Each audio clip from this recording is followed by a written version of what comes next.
একটা সুন্দর সংসারের জন্য দুজনকে আল্লাহ সুবহানাহু ওয়া তাআলা আরেকটা কথা বলেছেন, সেটা হলো ওয়ালাহুন্না মিসলুল্লাযী আলাইহিন্না বিল মারুফ, ওয়ালাহুন্না মিসলুল্লাযী আলাইহিন্না বিল মারুফ।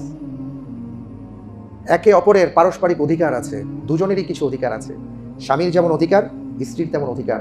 এটা লম্বা আলোচনা, আমি সেদিকে আজকে যেতে পারবো না, সময় নেই। তো স্বামীকে সজাগ থাকতে হবে যে আমার ক্ষেত্রে, আমার জায়গায়, আমার এই জায়গা থেকে আমার স্ত্রীর কি কি পাওনা আছে। কিছু কিছু আলোচনা আছে এখানে, যেমন সুন্দর ব্যবহারের কথা বলা হয়েছে, ভরণ পোষণের কথা বলা হয়েছে, ভালোবাসার কথা বলা হয়েছে, তারপরে আন্তরিকতার কথা বলা হয়েছে। আবার স্ত্রীর ক্ষেত্রেও এমন কিছু কথা বলা আছে যে তুমি তোমার স্বামীকে এই অধিকারগুলো দেবে। তোমার স্বামী তোমাকে ডাকবে আর তুমি আরেক মুখ করে চলে যাবে, অথবা তোমার স্বামী তোমার কাছে সুকুনের জন্য আসবে সারাদিন খেটে, আর তুমি তখন তাকে বসিয়ে রেখে টেলিভিশন সেটে বসে থাকবা, মোবাইল টিপাটিপি করবা, আর এইভাবে তুমি তোমার জীবনযাপন করবা, স্বামী আরেক ঘরে পড়ে থাকবে না।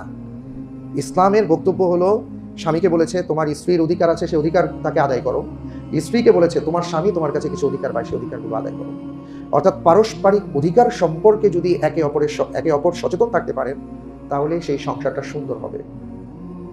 যেটা আমি আবু দারদা রাদিয়াল্লাহু তাআলা আনহুর কাহিনী আপনাদেরকে বিয়ের খুতবায় বলে থাকি, যে উনি বলেছিলেন যে বাসর রাতে আমার স্ত্রী উম্মে দারদা রাদিয়াল্লাহু তাআলা আনহা যে কথাগুলো বলেছিলেন, ওই কথাগুলোর উপরই আমরা চলার চেষ্টা করেছি। সেটা কি?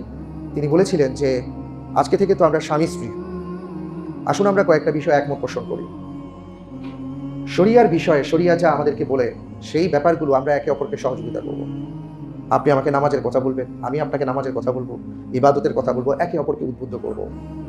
আপনি যা পছন্দ করেন না সেটা আমি করব না, আবার আমি যেটা পছন্দ করি না সেটাও আপনি বিরত থাকার চেষ্টা করবেন, যদি সেটা শরিয়া সম্মত হয়। এই চমৎকার কথা।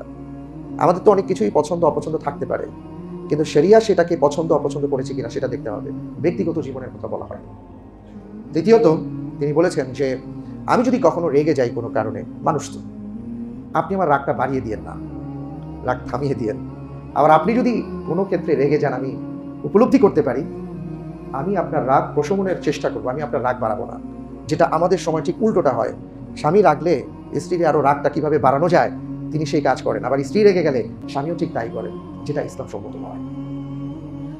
তো এই কারণে আবু দারদা রাদিয়াল্লাহু তাআলা আনহু তিনি বলেছেন যে আল্লাহ তাআলা যদি আমাকে জান্নাত দান করেন এবং সেখানে যদি তিনি আমাকে বলেন যে তুমি তোমার কোন স্ত্রীর সাথে থাকতে চাও, আমি এই উম্মে দারদার কথা বলবো।